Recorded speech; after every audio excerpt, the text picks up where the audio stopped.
like to discuss with you today the importance of teaching your children critical thinking skills and a really neat tool that will assist you in doing that. So come on and join me right after this.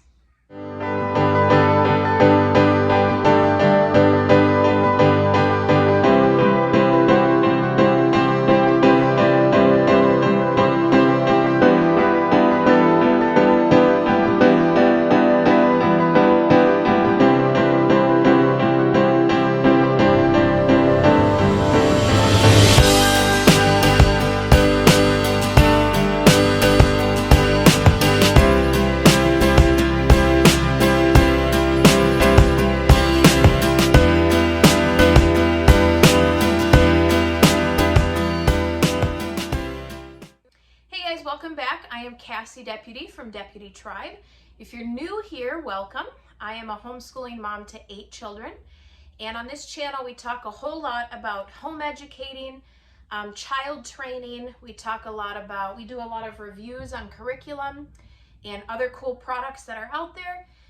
We talk a lot about allergy-free eating, healthy living, politics, ministry, traveling, lots of stuff. So if you're interested in any of that, please hit subscribe below and give this video a thumbs up. Now, I would like to discuss with you today the importance of teaching your children critical thinking. Now, critical thinking, how to navigate conversations, how to identify fallacies, how to understand propaganda techniques, how to watch the news and be able to deduce things or listen to debates and find faulty reasoning, to not get tricked by commercials or propaganda. So many applications to critical thinking, okay? And I want to tell you, out of all the critical thinking tools that we've used with our kids, this is probably our favorite so far. So I would like to introduce you to the Fallacy Detective. Now, this is by Nathaniel Bluedorn and Hans Bluedorn, and this is a paperback book. It is roughly, well, not including the answers in the back of the book, 230-ish pages long, 240 pages long. And basically what it is it's a workbook with 38 lessons on how to recognize bad reasoning. I'll show you their website here. You can check it out at FallacyDetective.com. You can sign up for their newsletter. You can read their About Them page, and they have a couple other books that they have written as well. So this book teaches you all sorts of, let me just walk you through some of the things that this book entails.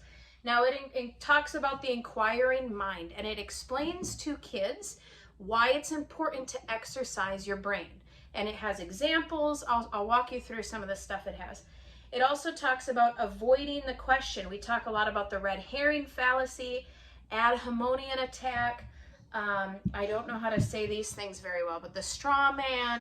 And then it goes on to talk about making assumptions, circular reasoning, a slippery slope, loaded questions, either or. We talk about statistical fallacies, generalization, analogies, proof by lack of evidence, and then propaganda, how they appeal to fear, appealing to pity, bandwagon, repetition, the snob appeal. Okay, so you can just imagine the applications. This is a absolutely necessity that you need to have in your toolbox, especially nowadays when we are being duped by so many different faulty thinking.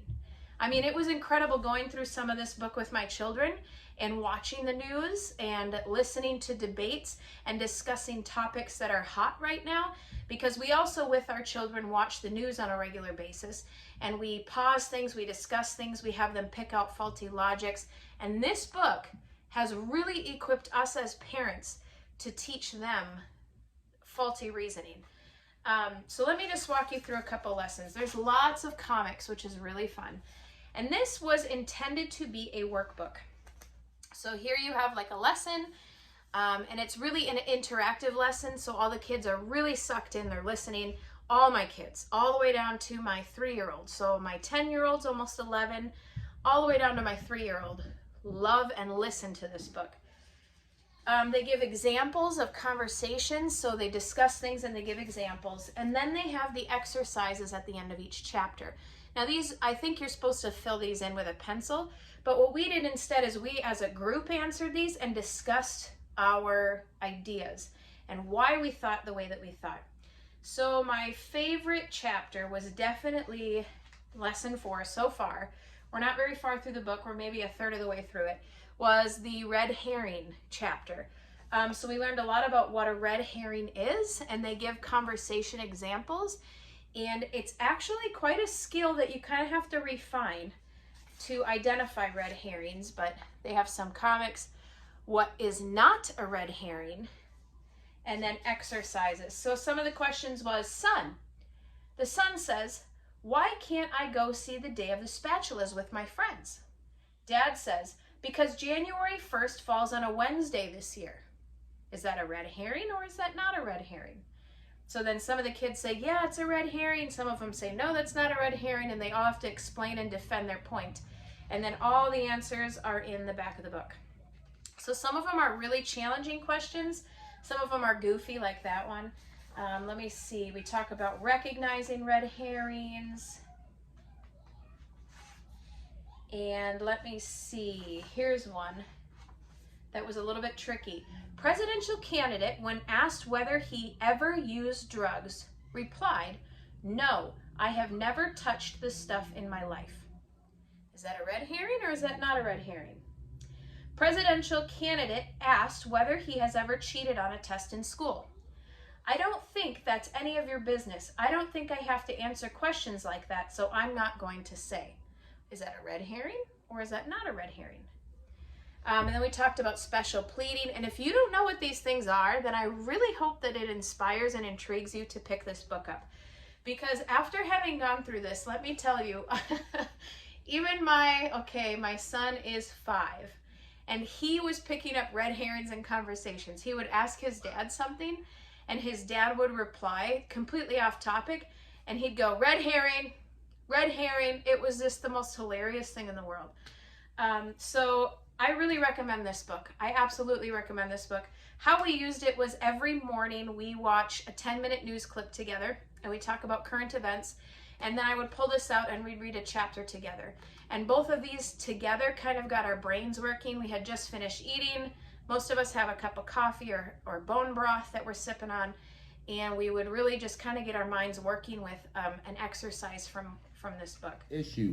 Instead, it introduces a red herring. Did you guys catch that? No. When he says sparkledin. Yes. Sparkledin is great for reducing cavities. Dentists say cavities are the #1 dental problem in America. The two things doesn't even, So please check in the description below all the links. You can get a link to get this book.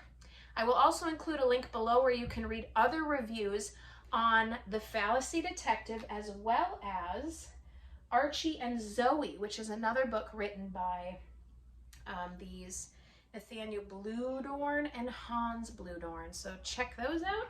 I'll also include all their social media links down below. I love their Facebook page. They often post challenging questions and different fallacies to kind of keep you on your toes and use these skills in a real life scenario. Last thing I will say is my husband runs for state senate in St. Paul, where we live.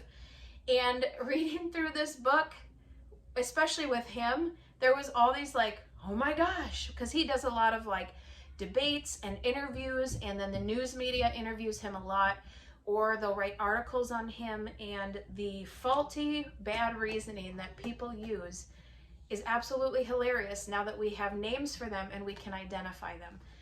And it also has really challenged us as a family to make sure that we're not using bad reasoning or faulty thinking or inadequate responses, introducing non-relevant subjects to a conversation. So please pick this book up, check it out, give this video a thumbs up, share it with everybody you know, share it on your social media pages, and let's get the word out and let's equip our kids. Hopefully this next generation will be able to think clearly and recognize bad reasoning and all of the propaganda techniques that are going on. So please check that out. I encourage you guys to do so. And thanks for tuning in. Jesus is coming.